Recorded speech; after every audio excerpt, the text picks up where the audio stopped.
در این قسمت با یه برادر عزیز به نام سام مصاحبه داریم.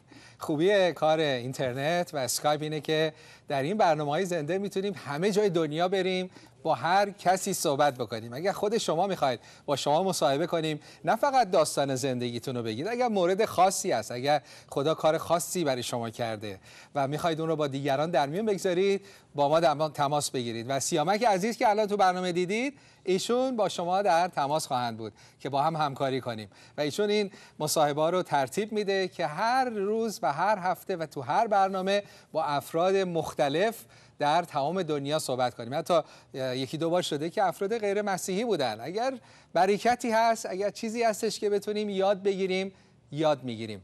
ما مسیحیان بسته نیستیم که بگیم که حتما هر چی که داریم دیگه بهترینه و از هیچ کی هم هیچ چیزی نمیشنویم. ما جویا بودیم، کتاب مقدس رو خوندیم، خیلی ها مقایسه کردن قرآن رو، کتاب مقدس رو، خیلی ها تحقیق کردن و این تحقیق تموم نشده، ادامه داره. پس ما یاد میگیریم. حتی اگر هنوز به مسیح ایمان نیاوردید ولی میخواید با شما مصاحبه کنیم، حتی میخواید که ایمان مسیحی رو زیر سوال قرار بدید، اشکال نداره، میتونیم با هم صحبت بکنیم. امروز با سام عزیز در نروژ صحبت خواهیم داشت. خیلی خوشحالم که با هم هستیم سام عزیز. با درود بر شما کشیش هرمز عزیز، عرض ادب دارم خدمت شما و بینندگان گرامی. خوشحالم که این فرصت رو در اختیار من قرار دادید که بتونم از طریق شبکه شما شهادت ایمانی خودم رو در میون بگذارم. خدا رو شکر که از طریق اسکایپ و شبکه 7 آنچه که خدا بهت داده و بقیه عزیزان میتونیم با میلیون ها نفر در میون بگذاریم.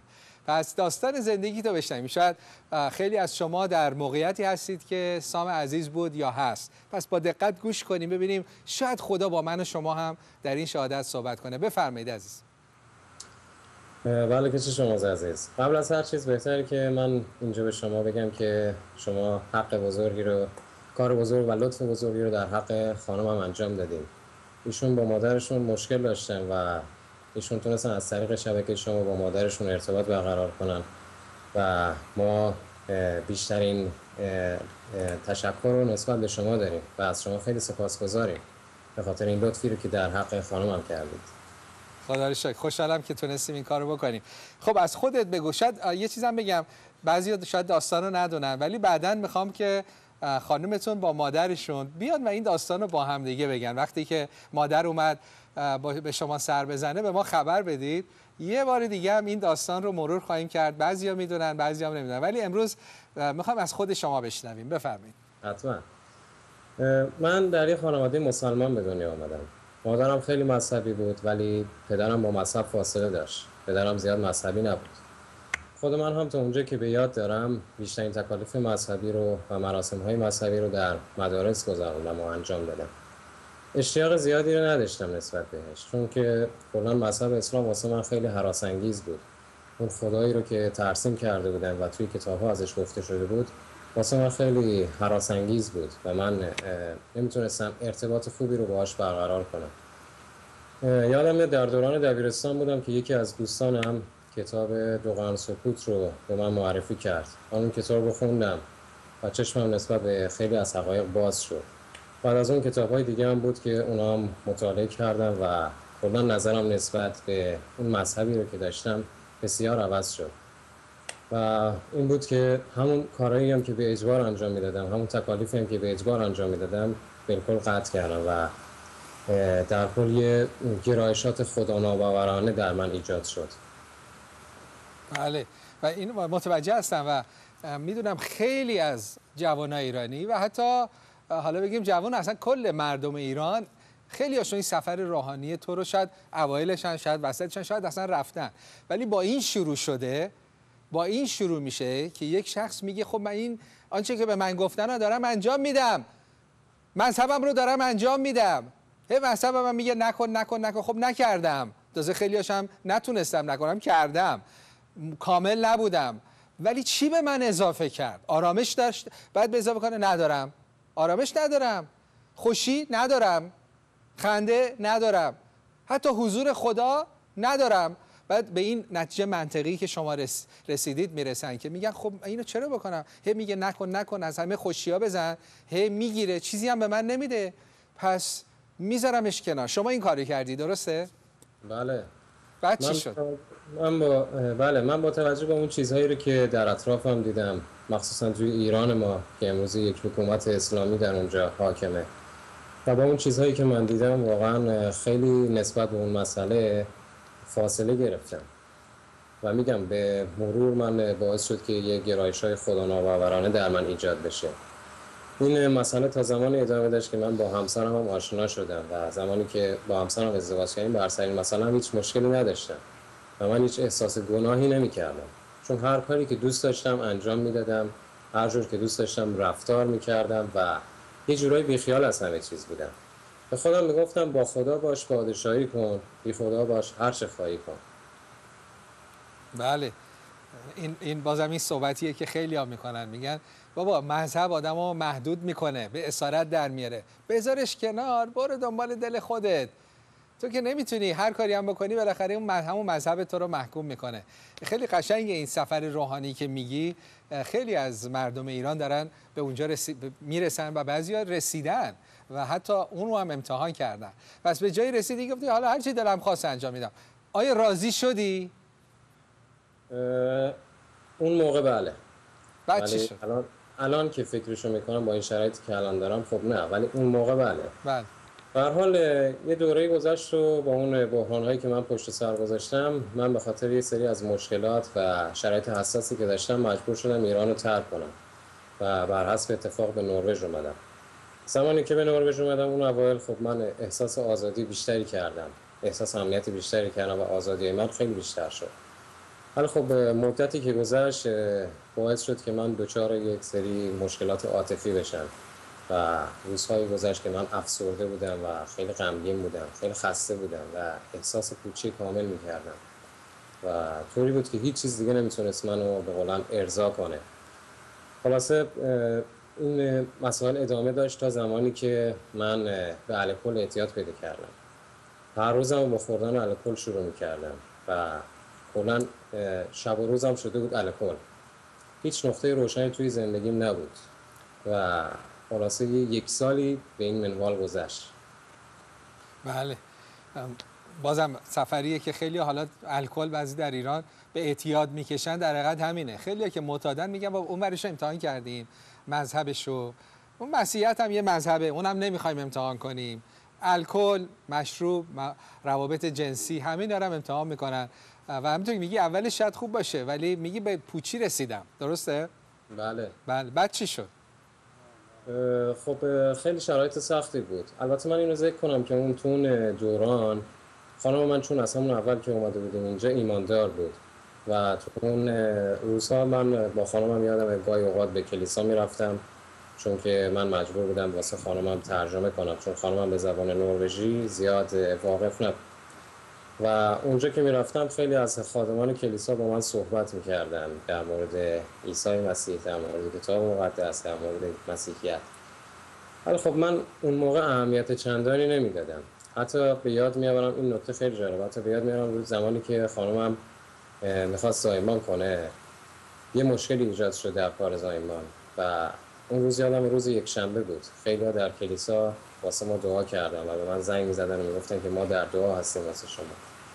همون موقع بود که مادر همسرم زنگ زد به من و گفت همین الان یک مستند از تو تلویزیون داشتم می‌دیدم که در مورد زندگی عیسی مسیح بود و من که یک مسلمانم به عیسی مسیح متوسل شدم. خب شاید باور نکنیم بعد از چند دقیقه دقیقاً دعا مستجاب شد و اون مشکلی که به وجود اومده بود برطرف شد و دختر من سالم به دنیا اومد. اون موقع من این مسئله رو اتفاقی می‌دیدم ولی خب همه میگفتن معجزه است، ولی الان به صراحتاً میتونم بگم که اون مسئله یک معجزه بود و من واقعاً خیلی خوشحالم که این معجزه رو من خودم با چشمان خودم توی زندگیم دیدم. آمین. و بعد چطور میگی رفتی کلیسا میشنیدی، اهمیت نمیدادی، شاید هم مسخره میکردی تو دل خودت، ولی بعد چی شد؟ یعنی چی چیزی بود بالاخره شنیدی و جلبت نکرد؟ بله. چطور شد که به این مسیر رفتی و نجات رو گرفتی؟ خب به هر حال افسردگی من خیلی شدیدتر شد. طوری بود که من مجبور شدم الکل رو کنار بذارم و الکل هم مصرف الکل هم خیلی کمتر کردم و مجبور شدم با یک مشاوره صحبت کنم و اونا هم با من صحبت میکردن، من مشاوره میشدم، به من قرصای آرامبخش بسیار قوی دادن. جوری بود که من به مصرف قرصا تمام روز من خواب بودم، یعنی شاید خیلی وقتا اصلا از خواب بیدار نمیشدم و تمایلی هم نداشتم که بیدار شم. خلاصه یه چند سالی به این منوال گذشت. بله، بعد چی شد؟ زمانی که من یادم میاد، زمانی که من به پیش مشاوره میرفتم، اونا خیلی به من تاکید میکردن که سعی کن به جاهایی که مقدسه بری، سعی کن به مکانهای مقدس بری، اونجا شاید واسه روحیه تو خیلی خوب باشه. من همیشه بسیار به قولن یه دنده بودم و قبول نمیکردم. خلاصه یادم میاد یه روزی که من قرص خورده بودم، قرص مصرف کرده بودم، قرص آرامبخش، روی مبل دراز کشیده بودم، همونجوری در حال چرت بودم. یه لحظه کتاب مقدسی رو که مال خانمم بود روی میز دیدم. توی همون حال بودم که یه لحظه همه اون حرفایی که اون خادمان کلیسا به من گفته بودن، همه اون صحبتایی که خانمم همیشه با من میکرد و یه جلوی چشمم گذشت. من به خودم گفتم که بیام این کتاب رو باز کنم ببینم این کتاب چی میگه، چی میخواد به من بگه. آیا واسه من پیامی داره؟ آیا واسه من چیزی داره که همه دارن به من میگن این کار رو انجام بده؟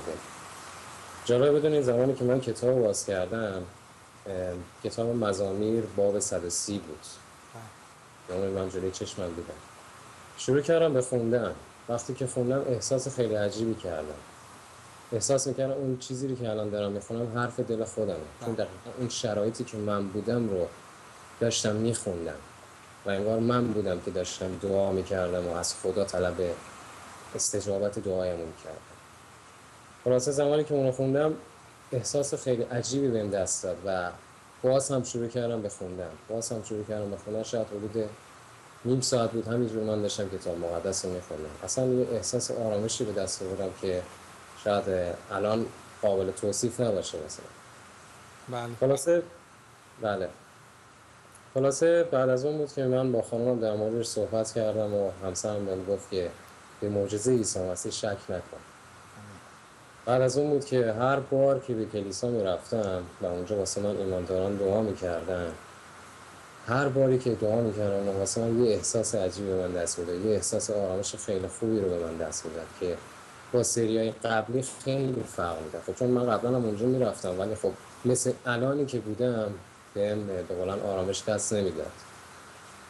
و این بود که من بعد از مدتی تصمیم گرفتم که تعمید بگیرم و توبه کردم و از اون گناهایی که در زندگیم کرده بودم توبه کردم و از خدا خواستم به خاطر اون همه اشتباهاتی که نسبت بهش کرده بودم منو ببخشه و از عیسی مسیح خواستم که منو نجات بده و به من کمک کنه تا بتونم این معجزه‌ای رو که توی زندگیم دیدم رو با دیگران هم بتونم در میون بذارم. آمین.